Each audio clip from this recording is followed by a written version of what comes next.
এই যে ছবিটা দেখছেন, এই ছেলেটা মোল্লা, মুসলিম, থার্ড ক্লাস, মানে রদ্দি পরিবারের ছোটলোক মোল্লা বলা যেতে পারে। তো এ হিন্দুদের সম্পর্কে খুব কদর্য কিছু কথাবার্তা বলেছে। আমি জাস্ট একটু শোনাবো, কারণ পুরোটা শোনা যাচ্ছে না, মানে এতটাই জঘন্য কদর্য। আগে একটু শুনুন, তারপরে বাকিটা বলছি। ওই মা তোরা খান কি ছেলে রাঙা মেরে গেঁড়ে ঢুকিয়েছি, তোদেরও ঢোকাবো। শালা গরু মা খান কি ছেলে, কিছুদিন পরে তোদের মাকে কেটে খাবো। কি ছিঁড়বি রে মাদার চোদ? তো যদি গেঁড়ে দম থাকে রুকে দেখা, কিছুদিন পরে তোর মাকে কাটবো, তারপরে বোনা রামকে কাটবো, তারপর তোদের খান কি ছেলে। গেঁড়ে তো অত দম নেই শালা মোদি। দম যদি থাকে বকরাইতটা রুকে দেখা। গরু যেরাম জবাই হয় হিন্দুদেরও জবাই করব, তার সাথে তোদেরও জবাই করব। আর মোদি খানকির ছেলে তোকে আগে জবাই করব। শুনলেন? এখন ব্যাপারটা হচ্ছে, হিন্দু মেজরিটি যে দেশ, সেখানে বসে হিন্দুদের ধমকাচ্ছে, সেখানে বসে হিন্দু ধর্ম সম্পর্কে চারটি খারাপ খারাপ কথাবার্তা বলছে। তার মানে এখানে এরা ভালোই রয়েছে, সুখেই রয়েছে, আনন্দে রয়েছে, সাহসটা বেড়েছে, তাই জন্য বলতে পারছে।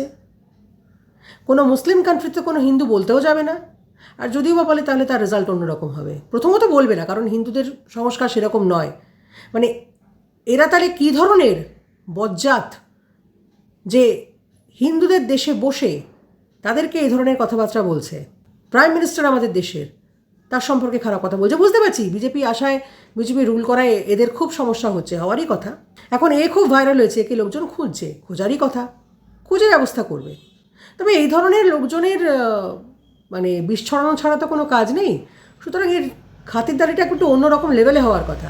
না, আমি শুধু একটা জিনিস ভাবছি, যে আমাদের হিন্দু প্রধান দেশে হিন্দুদের মধ্যে যদি এরা যে ধরনের মানসিকতা নিয়ে চলে তার 1%ও ঢুকে যায়, তাহলে এদের কি অবস্থা হবে।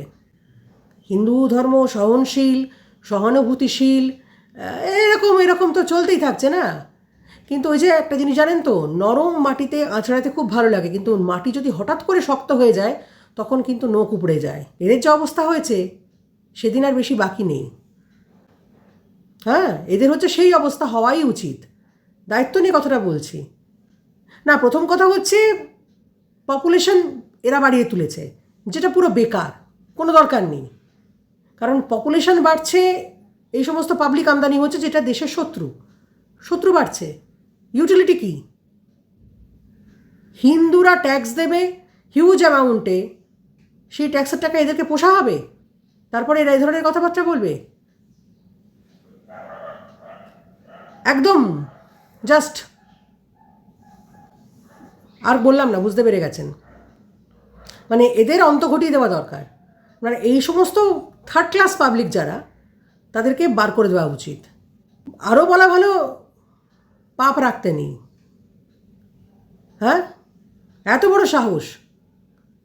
ওই যে বললাম, সহানুভূতি সব জায়গায় চলে না, এরা হচ্ছে সেরকম। সহানুভূতি দেখিয়ে চোখে মরবে।